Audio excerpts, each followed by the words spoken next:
you just have to remember these meals that you're going out to with the donor, they're not for you.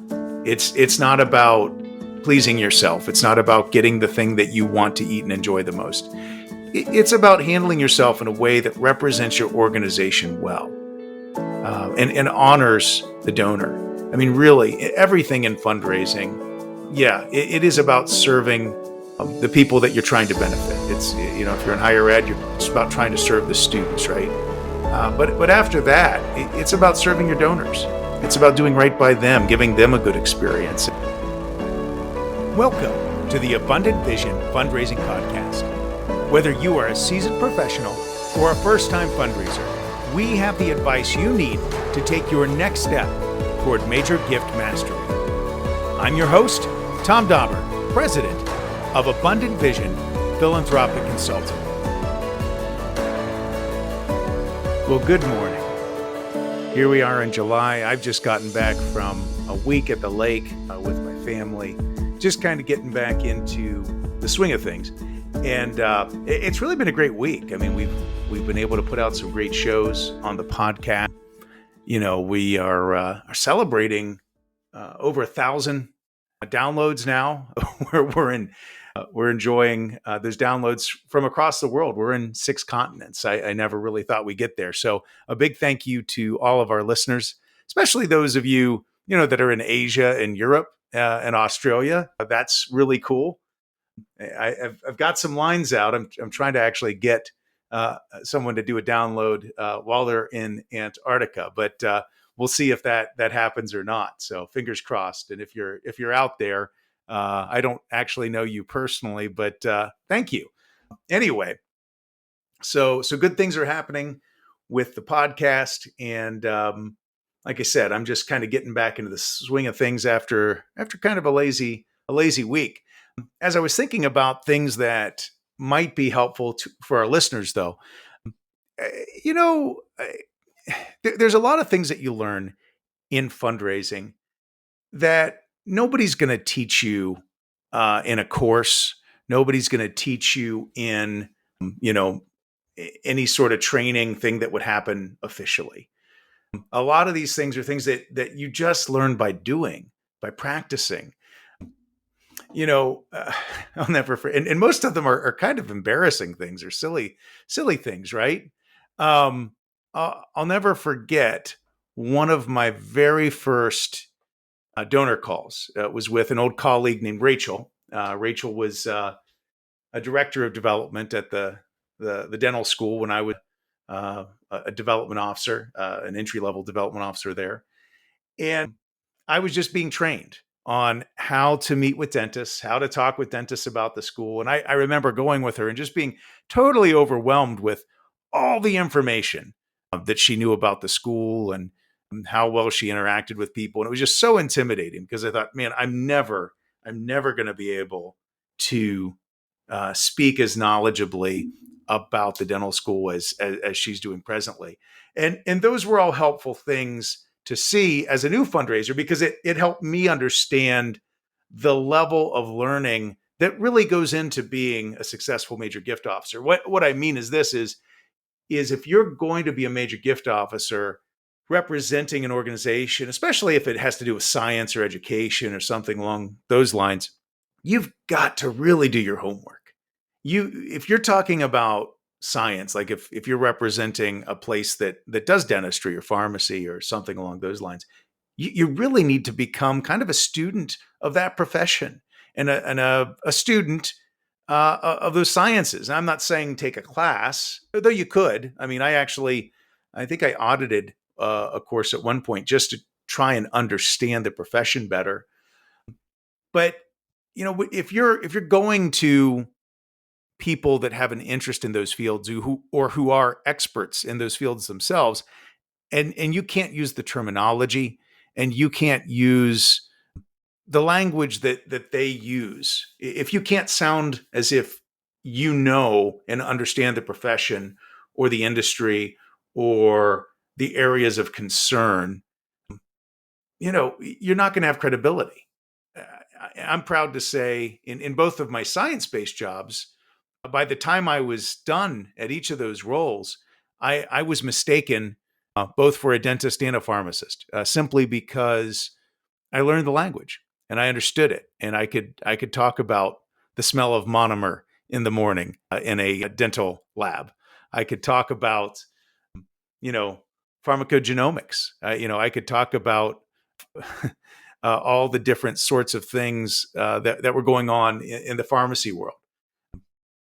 Yeah, knowing how to say the words is also helpful. I think one of the harder words for me to get down, at least initially, was pharmacognosy. That is looking for new drugs using plants and natural products, that sort of thing.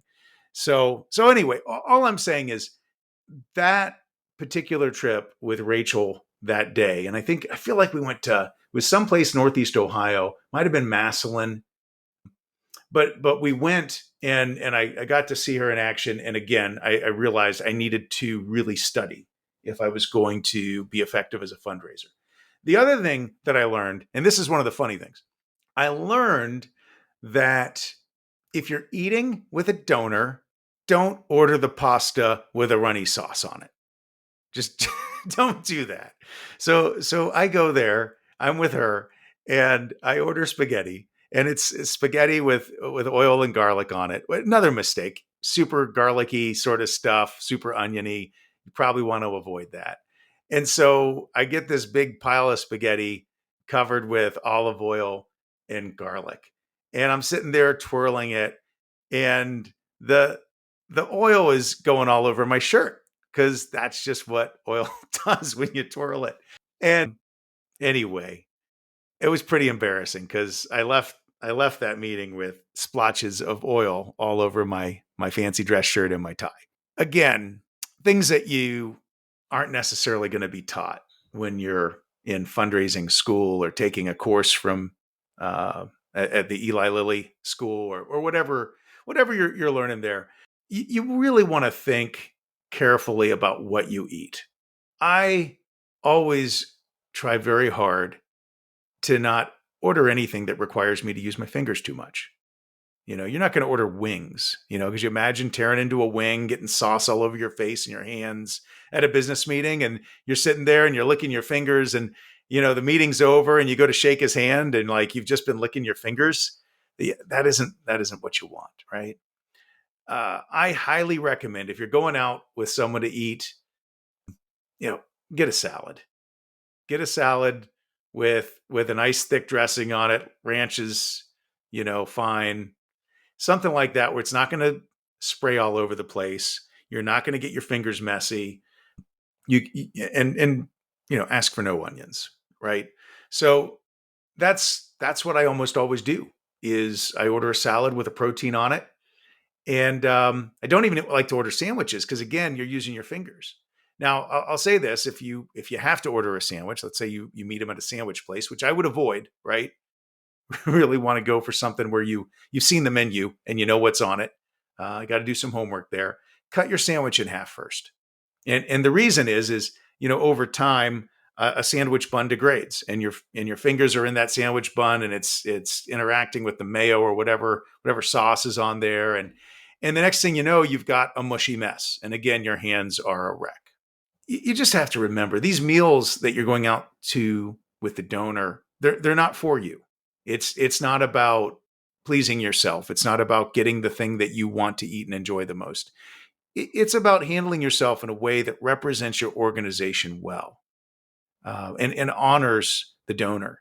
I mean, really, everything in fundraising, yeah, it is about serving the people that you're trying to benefit. It's if you're in higher ed, it's about trying to serve the students, right? But after that, it's about serving your donors. It's about doing right by them, giving them a good experience. And no donor wants to watch you, dig into a T-bone with your hands in your face, and you getting, pieces of beef stuck in your. Tom Dauber here for Abundant Vision Philanthropic Consulting. Fundraising can be hard work, and it can be hard to mentally get into the place you need to be in order to see new opportunities. Everyone struggles with it. We are like the fish in the fishbowl who just can't see the water they're swimming in. That's when having outside expertise comes in handy. For 25 years, I've been helping nonprofits analyze their challenges, discover new ways forward, and develop clear plans that lead to greater fundraising revenues. Now I am available to help your organization develop the abundant vision it needs to inspire new levels of philanthropy at your nonprofit as well. Check out abundantvision.net to start your journey toward greater fundraising success today. Now, back to the show. In between your teeth, that isn't a way to honor a donor, right? So use really good manners. Keep your hands clean. Keep your face clean. Don't eat saucy things, right? Now, here's another thing about eating and drinking. Some of us, uh, are quick drinkers. You put a glass of water in front of me, I'm probably going to down that pretty quickly. If we're sitting together and we're having iced tea, I might have 3 glasses of iced tea for every one you drink. I don't know why that is. It's just that's what I do. You got to watch yourself with that sort of thing. It can get you in a lot of trouble. Certainly if it's beer, like you don't want to over imbibe with a donor, right? It would not be a good look for you to, get drunk with a donor. You shouldn't do that professionally, right? We're on the clock. We're working hard. And those of us that are in the fundraising business, drinking is fair game oftentimes because you might have a glass of wine with a nice dinner or something like that. But at the same time, you've got to watch yourself because, again, it isn't about you and meeting your needs or desires, right? It's about serving your donor. And you don't want your donor to get sloshed either. I mean, if they're going to sign a gift agreement, they need to do that when they're sober, right? To do something else would be unethical, right? And that isn't what we want to be about as we develop major gift mastery. But it's not just over imbibing in terms of intoxication that's the problem.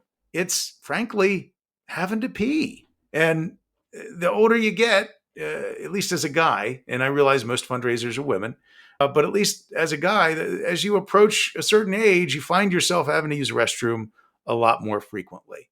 One of my best donors once, he was a very successful pharmaceutical executive. He said to me, he said, Tom, once you get past 50, you never walk past a bathroom, and it's because of that experience.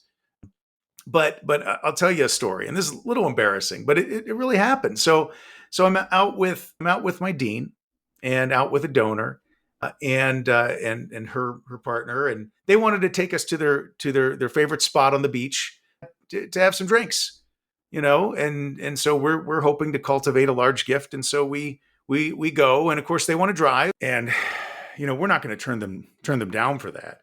So we're going out there, and we have a beer, like we're not drinking too much, but I also have an iced tea, and so I'm sitting there drinking iced teas, and it's time to leave, and they want to show us their hometown, and they want to drive us around and show us everything and stuff, and this is right around rush hour, and traffic's bad, and all of a sudden, I realize I need to pee, and I'm like, okay, I can make it. I can hold out, and it's getting worse and worse, and I just don't know what to do because it's not typically the sort of thing you want to bring up to a donor. And my dean is sitting right next to me, and I'm feeling worse and worse, and I'm starting to panic. I'm starting to wonder, oh my gosh, what will it mean for my career if I wet my pants in a donor's vehicle? This could be really bad in front of my dean, right? Who's, one of my bosses. And, finally it just got to a point where I had to ask her to pull over near a mall, at a mall where I could do my business there. And it was all fine. It was not an issue, not a problem. The donor still liked us, and everybody understood, and it just wasn't an issue at all. But to be in that moment of walking through the ramifications of wetting your pants during a business meeting, that's not where you want to be. So all that being said, if you find yourself in a place where they're just bringing you iced teas or bringing you waters or whatever the beverage is, if you are a nervous drinker, if you're a fast drinker, you really need to be thoughtful about tempering your behavior. Now, this is another reason, and I brought this up before, but now I will say that I have conducted thousands of donor calls in restaurants. And that's fine. If you have to do that, you have to do that. And some business people, they want to get together for coffee. They want to get together for breakfast or lunch or what have you. And if that's the culture of the particular constituency you're working with, then you're just going to have to figure out a way to make that work. And I've got tips for that too. But if you can avoid meeting in a restaurant, that would be really, really to your advantage. If you think about this, if you're at even at like a Bob Evans or some other, casual kind of cheap sit down restaurant or diner, and believe it or not, I mean, a lot of donors are just as happy to meet at places like that. I've discussed all sorts of 6-figure gifts in Bob Evans restaurants with donors, but simply because in their neighborhood, that was one of the nicer restaurants, but regardless, you've got waiters and waitresses, stopping by your table all the time. If they're any good, they're always coming by, or they're coming by to ask you, what would you like to eat? Would you like some dessert? What all those sorts of questions that they're supposed to ask you, right? Well, I can tell you invariably they end up coming at just the wrong moment. You ask some important question, you start the gift discussion, or you ask for permission to start, to talk about a gift down the road. That's when your server's going to show up, right? Now, one guy I knew, name was Jason, and he's in a different field now, but brilliant fundraiser. He came up with this way of managing that blew my mind. It was so wise, so insightful. And Jason, if you're out there, thank you for this tip. I'm about to share it with lots of people. He would get to the restaurant early, which I always recommend, by the way. And while he would find out who his server was, and he would have a private conversation with his server. And he would tell the server that the server needed to watch his place setting very carefully. And that if his knife was at a 45-degree angle on the table, rather than being parallel with his fork and spoon, that the server was not to come to the table. And that every time the server violated that, he was going to subtract a portion of the tip. So that was a beautiful way to manage that. And I highly recommend and endorse that. Now, if you've enjoyed this podcast, please be sure to subscribe and give us a 5-star rating on your podcast provider. As always, I'm your host, Tom Dauber. Thank you for joining me as we journey together toward major gift mastery on the Abundant Vision Fundraising Podcast.